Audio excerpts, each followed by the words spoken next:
മണിക്കൂറുകൾ നീളുന്ന ഗതാഗത കുരുക്കിനെ തുടർന്ന് കേരള ഹൈക്കോടതി ഇടപെട്ട് ടോൾ പിരിവ് നിർത്തിവെച്ച തൃശൂർ പാലിയേക്കരയിൽ നിരക്ക് കൂട്ടിയതായി വാർത്ത വന്നു.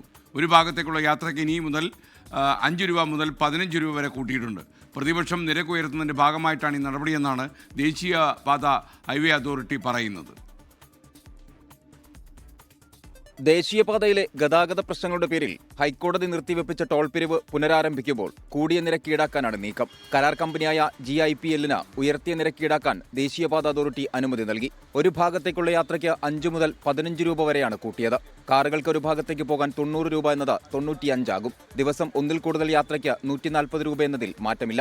ചെറുകിട വാണിജ്യ വാഹനങ്ങൾക്കുള്ള ടോൾ നിരക്ക് 160 രൂപ എന്നത് 165 രൂപയാകും. ഒന്നിൽ കൂടുതലുള്ള യാത്രകൾക്ക് 240 എന്നത് 245 രൂപയാകും. ബസ്, ട്രക്ക് എന്നിവയ്ക്ക് 320 രൂപയായിരുന്നത് 330 രൂപയും ഒന്നിൽ കൂടുതൽ യാത്രയ്ക്ക് 485 എന്നത് 495 രൂപയുമാകും.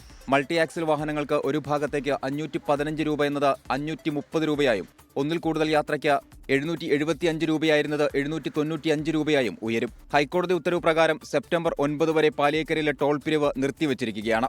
എന്നാൽ ഹർജി തീർപ്പാക്കാനിരിക്കെ ടോൾ പിരിവ് കൂട്ടിയതിനെ വിമർശിച്ച് DCC പ്രസിഡന്റ് ജോസഫ് ടാജറ്റ് രംഗത്തെത്തി.